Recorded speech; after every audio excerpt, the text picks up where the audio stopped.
Hi, this is Ricky Smith. I want to talk to you today about maintenance excellence for maintenance supervisors.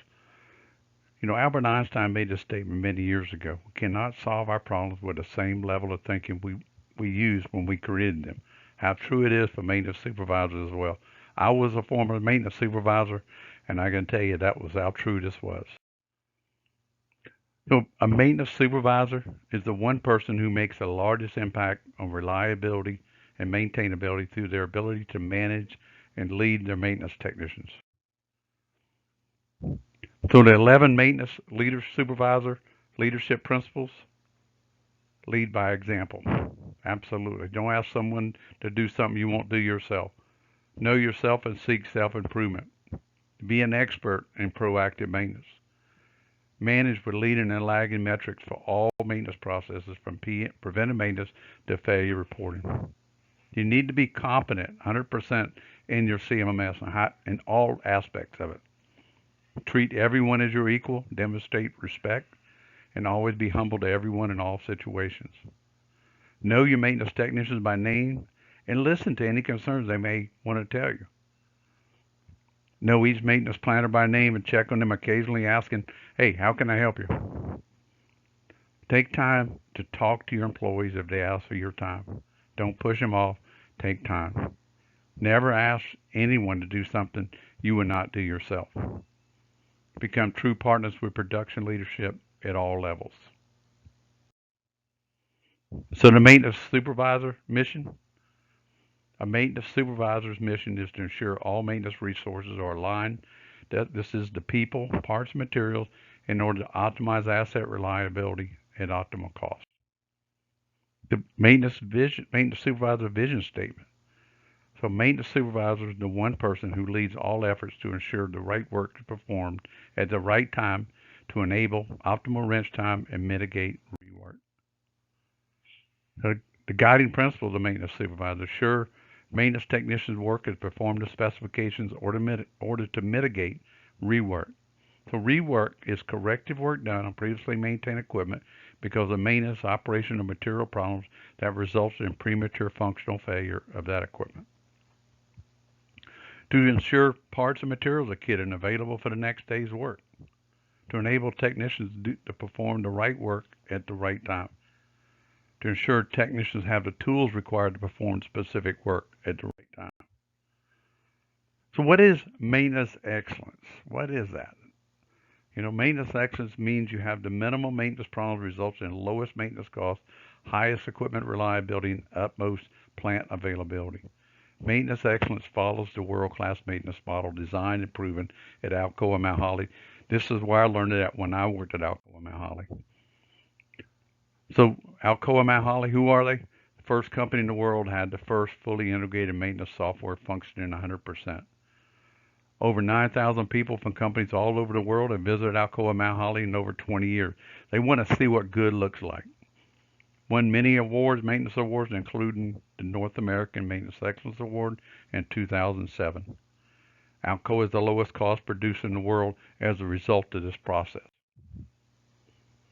So the 7 attributes of maintenance excellence or world-class maintenance. Maintenance rinse time is high. So that rinse time is hands-on tool time.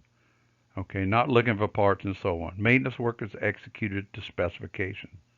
Preventive maintenance and predictive maintenance performed as a controlled experiment in order to meet the intent of production. Maintenance planning is the process by which all jobs have determined the scope of the job, estimated maintenance time, craft skills required, step-by-step instructions if required. In most cases they are, because we'll see it again. Parts and material requirements, safety or environmental requirements. And maintenance scheduling is the process by jobs or scheduled by day by hour. Work order closeout is critical to support accurate data to support maintenance leading and lagging KPIs along with failure investigations. And then failure reporting, analysis, and corrective action system is a process, and there's many ways of doing it, that is used to control or mitigate or eliminate failures. So some world-class maintenance standards, you know. So maintenance spending is a percentage of replacement asset value, which is an internationally known standard. World-class maintenance is 2 to 2.5%. When talking about reactive organizations or many organizations, most of them that are reactive, their costs are anywhere from 5 to 9%, extremely high. They spend a lot of money to get the reliability they get. Budget compliance plus or minus 5%. Overtime, 6 to 8%. Now I have to tell you, when we first started up this plant, we made a lot of overtime, worked a lot of overtime. But once it got in control state, life got to be good. Planners, the tradesperson, you need one planner for 20 tradespeople. Absenteeism low, 1 to 2%. Why? Because we enjoy work. Backlog and crew weeks, 2 to 3 weeks of ready backlog, ready to schedule. Schedule compliance by day by hour, 90 to 100%. Percentage of interruption work or urgent work, less than 10%. Percent of PMs or PDMs to work orders, more than 30%. PM accomplishment or PM compliance, 95 to 100%. Inventory accuracy, 95 to 100%. And inventory turns, how fast are certain parts being checked out of the storeroom. And then maintenance training dollars as a percent of payroll. This is a big one, having a budget every year. So the philosophy of maintenance will be planned, scheduled, and managed. Cost as an investment, not versus a burden. Maintenance is an investment, no doubt. Manage versus supervisor, and supervise, empower everyone. Decisions are made at the lowest organizational level. Maintenance supervisors focuses on enabling high wrench time.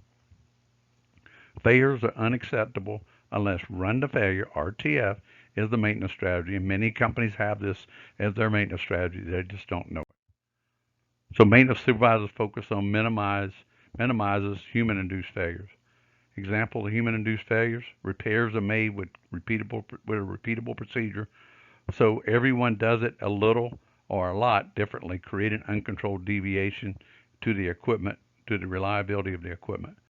So here's an example, okay? Mechanic 1 lubricates an asset, follows a repeatable procedure, and does the right work, does the job the right way, resulted in a mean time between failure far exceeding expectations. Mechanic 2 lubricates the same equipment without a procedure and just does it like he always has, not knowing the proper contamination control level. Mean time between failures out of control, but no one knows it because it's not measured. Maintenance supervisors can mitigate human-induced failures through inspecting the work technicians are performing and ask questions such as, how things going? Any problems with the repair? Do you need extra help? So what's the day in the life of a proactive maintenance supervisor look like? Well, a maintenance supervisor should know the work schedule for their maintenance staff a week prior, and then review the work the afternoon prior, before the next day, and before the start of his or her shift. The afternoon prior involves reviewing the next day's schedule with the planner schedule, ensure next morning all maintenance technicians are aware of the work for the day. Parts are staged, special tools are available, all coordination has been previously completed. If changes are to be made to planning and scheduling, they can be adjusted at this time. 1 hour before the morning shift, the maintenance supervisor ensures nothing has changed before the technicians are ready to work. The maintenance supervisor will receive an update on production, equipment conditions, or any problems that happen overnight from their shift personnel and production and operations supervision.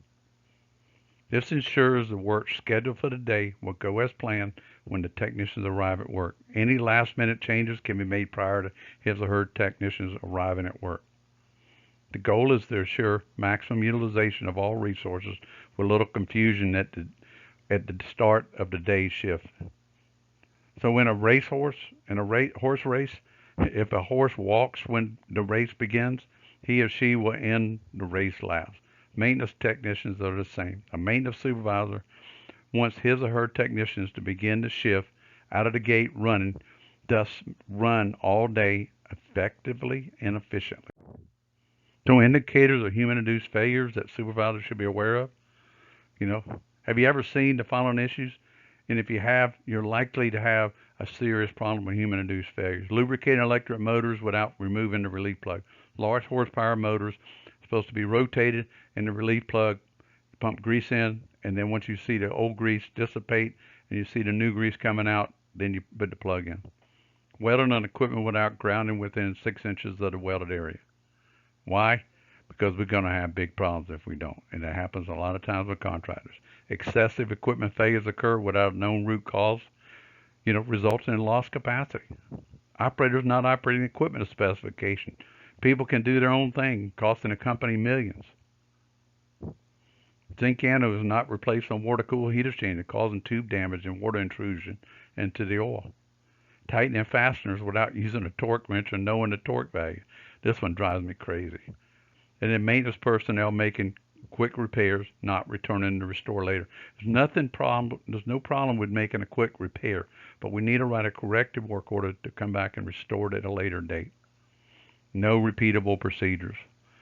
We should have a procedure, no matter which technician I give it to, they should be able to do it, perform the work to specification.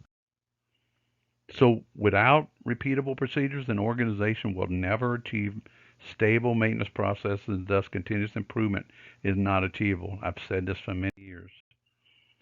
So repeatable procedures, they're a must to control rework and maintainability. Typical organization versus a world-class organization.